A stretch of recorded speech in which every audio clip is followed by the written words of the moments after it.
अस्सलाम वालेकुम, मैं हूं शाहजेब खानजादा। गुज़िश्ता 3 सालों से अपोजिशन इस बात पर जोर देती रही कि इदारे हुकूमत से अपनी मुबैना हिमायत से पीछे हट जाएं, हुकूमत को अपनी जंग खुद लड़ने दें। और अब अपोजिशन को लगता है कि वक्त आ गया है कि इदारों की गैर जानिबदारी का इम्तिहान लिया जाए। यानी इस वक्त अपोजिशन जमातों में संजीदगी के साथ ये बहस चल रही है कि बहुत जल्द स्पीकर असेंबली या चेयरमैन सेनेट सादिक संजरानी के खिलाफ तहरीक अदम एतमाद पेश की जाए, जिसके नताइज से वाज़ेह हो जाएगा कि इदारे कहाँ खड़े हैं। और ये बहस एक ऐसे वक्त में हो रही है जब पीपल्स पार्टी PDM के करीब आ रही है और हुकूमत के इत्तेहादी उससे दूर होते जा रहे हैं। पहले हुकूमती इत्तेहादियों ने इंतखाबी इस्लाहात बिल और नैब तरमीमी बिल पर हुकूमत का साथ देने से इनकार कर दिया। काफ लीग और MQM दोनों, जो हुकूमत के सबसे बड़े इत्तेहादी हैं, वो इस हवाले से तहफ़्फ़ुज़ात का इजहार करते रहे। और अब हुकूमत की एक अहम इत्तेहादी काफ लीग पंजाब में भी तहरीक इंसाफ की हुकूमत से खुश नहीं है और एलानिया अपने खदशात का इजहार कर रही है। और इस हवाले से मुस्तकबिल की हिकमत अमली तय करने के लिए काफ लीग ने अपने सेंट्रल कमेटी का इजलास भी तलब कर लिया है, जिसकी सदारत काफ लीग के सदर और स्पीकर पंजाब असेंबली चौधरी परवेज इलाही करेंगे। काफ लीग के एलामिये के मुताबिक इस इजलास में पंजाब हुकूमत के रवैये पर तहफ़्फ़ुज़ात से मुताल्लिक़ राय अमल मुरतब किया जाएगा।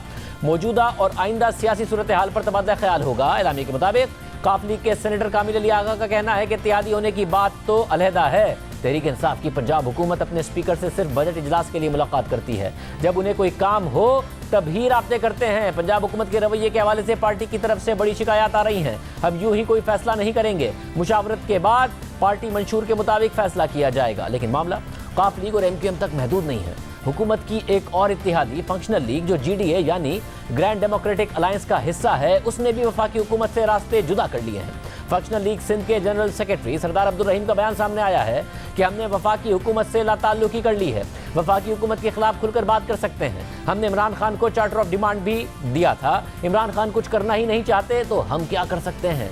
यानी अब हुकूमत को अपने नाराज इत्तेहादियों को मनाने के लिए उनकी बहुत सारे मामलात पर बात भी माननी पड़ेगी, वरना हुकूमत के लिए इस फैसला कुन वक्त में मजीद मुश्किलात जन्म ले सकती हैं, क्योंकि इस वक्त ये दबाव एक तरफा नहीं है, बल्कि अपोजिशन ने भी हुकूमत के खिलाफ एक नया मुहाज खड़ा कर दिया है। गुज़िश्ता 3 दिनों के दौरान अपोजिशन जमातों में बड़ी सतह पर राब्ते हुए हैं, मुलाकातें हुई हैं।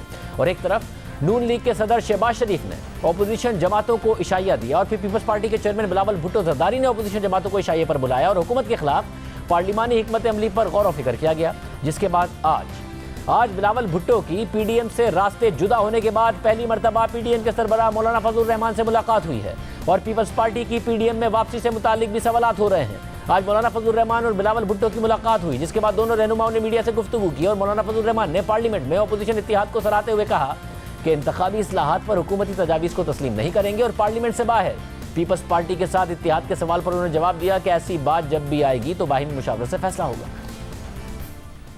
पार्लियामेंट के बाहर इत्तेहाद नजर आएगा। मैं PDM का सदर हूँ, लेकिन मैं तनहा कोई फैसला नहीं किया करता। जब ऐसी बातें होंगी तो बाहिनी मुशावरत से ही। मौलाना ये बताइए है कि PDM में वापसी का कोई इम्कान है या इस मौजू पे कोई बात नहीं हुआ, जैसे मौलाना साहब ने कहा। यानी कल तक JUIF पीपल्स पार्टी से मुतालिक सख्त बयान दे रही थी और आज एक बार फिर से मुत्तहिद होने की कोशिशें की जा रही हैं और फिलहाल पार्लियामेंट की हद तक तमाम अपोजिशन जमातें मुत्तहिद हैं। हुकूमत पर दबाव बढ़ता जा रहा है। एक तरफ महंगाई के मसाइल हैं, दूसरी तरफ मईशत है, इत्तेहादी भी नाला हैं और अपोजिशन अहम कानून साजी की मंजूरी के खिलाफ हुकूमत के लिए चैलेंजेस खड़े कर रही है। आज तहरीक इंसाफ की कोर कमेटी का इजलास हुआ, जिसके बाद मीडिया से गुफ्तगू करते हुए वफाकी वज़ीर इत्तेहाद फवाद चौधरी ने इत्तेहादियों की नाराज़गी से मुतालिक अपना मौक़िफ़ पेश किया। जब इज्तिमाई हुकूमत होती है उसमें रोज़ाना किसी न किसी की शिकायत होगी, किसी न किसी की बात होगी। और ये जो इत्तेहादी जमातें हैं वो प्राइम मिनिस्टर साहब से जब मिली हैं, उन्होंने अपने पूरे जो एतमाद का इजहार किया है वज़ीर आज़म साहब के ऊपर, उनके फ़ैसलों के ऊपर, और इसी तरह से जो बाकी मामला हैं उनमें भी इत्तेहादियों को हम साथ। जबकि वफाकी वज़ीर ग़ुलाम सरवर खान ने मीडिया से बात करते हुए कहा कि काफ लीग के पास एक वजारत थी, अब 2 ले ली हैं। MQM के पास भी 2 वजारतें हैं, इत्तेहादी ऑन बोर्ड हैं। इत्तेहादी मेन कौन है MQM में, इत्तेहादी मेन कौन है PMLQ है। पहले एक वजारत थी, अब 2 ले ली। MQM की भी 2 वजारतें। इलेक्ट्रॉनिक वोटिंग सिस्टम पे हर कैबिनेट में डिस्कशन हुई, हर इशू पे उन्हें एतमाद में लिया गया। तो इत्तेहादी फुली ऑन बोर्ड है। इत्तेहादी सिर्फ ये चाहते हैं कि इस इशू पे आके हमें अपोजिशन को भी साथ लेके चलना चाहिए। हुकूमत को लगता है कि इत्तेहादियों से मामला हल हो जाएंगे, अपोजिशन कोई बड़ा खतरा नहीं है, मगर इस वक्त अपोजिशन एक जामे हिकमत अमली बनाने के लिए मसरूफ़ है और पार्लियामेंट में बहुत जल्द स्पीकर कौमी असेंबली या सेनेट चेयरमैन के खिलाफ तहरीक अदम एतमाद भी अपोजिशन की हिकमत अमली के मुमकिनात में शामिल है। इन ख्यालात का इजहार गुज़िश्ता रोज साबिक वज़ीर दिफा और नून लीग के सीनियर रहनुमा खुर्रम दस्तगीर ने डॉन न्यूज़ के प्रोग्राम में किया और कहा कि मकसद ये टेस्ट करना है कि मुक़्तदिर हल्के अब भी हुकूमत के पीछे हैं या नहीं। ये मुमकिनात में अब आ गया है कि गालिबन शायद वज़ीर आज़म पर अदम एतमाद से पहले सेनेट के चेयरमैन या कौमी असेंबली के स्पीकर दोनों में से किसी एक के ऊपर कोई टाइम हमें फ्रेम देना है इसका। जी अब ज्यादा देर नहीं है, महीना, जिस तरह 2 महीना 2 महीने नहीं है, 2 महीने अच्छा। नहीं है, इससे पहले ही होगा। और टेस्ट क्या करना है? टेस्ट मेजॉरिटी को टेस्ट नहीं करना, टेस्ट यही करना है कि क्या मुक़्तदरा अभी भी इमरान खान के राह के कांटे चुन रहे हैं या वो पीछे हट गए, ये सवाल है। इससे पहले साबिक वज़ीर आज़म शाहिद खान अब्बासी ने हमारे प्रोग्राम में कहा था कि वो सेनेट में चेयरमैन के खिलाफ तहरीक अदम एतमाद के हक में है। ये एक टेस्ट केस बन जाएगा कि मुल्क में जमहूरियत है या नहीं। इसका टेस्ट केस आप क्यों नहीं कर लेते कि न्यूट्रलिटी आ गई है नहीं आ गई है, अवामिल इस वक्त हरकत में है या नहीं है? पीपल्स पार्टी की बात मानते हुए चेयरमैन सेनेट के खिलाफ दोबारा नो कॉन्फिडेंस क्यों नहीं लाने के आप तैयार होते? मैं तो इसके हक में हूँ। उसके आजमाने के लिए सेनेट सबसे अच्छी जगह है जहाँ पर वाज़ी अक्सरियत अपोजिशन के पास है, तो वो टेस्ट केस हो जाएगा, आपको पता लग जाएगा कि मुल्क में जमहूरियत है या नहीं है और आइन है या नहीं है।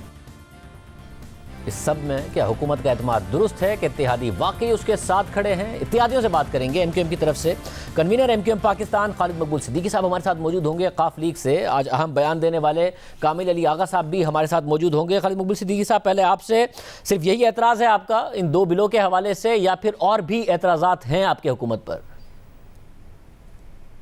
देखिए मसाइल तो हैं और उसका इजहार हम उनसे कई बार करते रहते हैं, कभी कभी आप लोगों से भी करते हैं। मसाइल तो हैं। अच्छा, मामला ये है कि कुछ हफ्ते पहले भी मैंने वज़ीर आज़म साहब से दरख्वास्त की थी कि लेजिस्लेशन आपको करानी होती है तो आप हमें दिखाएंगे तो ना, ताकि हम देख के अंदाज़ा करें कि हमें इस पर क्या स्टैंड लेना है, क्या बात करनी है। ऐलान तार में हमारी मौजूदगी में आ जाए और हमें, तो अगर हम उस पर आपका साथ ना दें तो फिर एक बड़ी ख़बर है। तो इन चीज़ों से बचने के लिए हम भी एम्बैरसमेंट से बचना चाहते हैं, आप भी बचना चाहते हैं, तो आप उन कानून साजी को कम से कम हमारे सामने से गुजारेंगे तो ना। वैसे मगर इलेक्ट्रॉनिक वोटिंग मशीन पर तो आपको ब्रीफिंग दी गई थी ना? जहाँ तक इलेक्ट्रॉनिक वोटिंग मशीन का ताल्लुक है, इसके बारे में हमें मीडिया से खबर पता लग रही थी।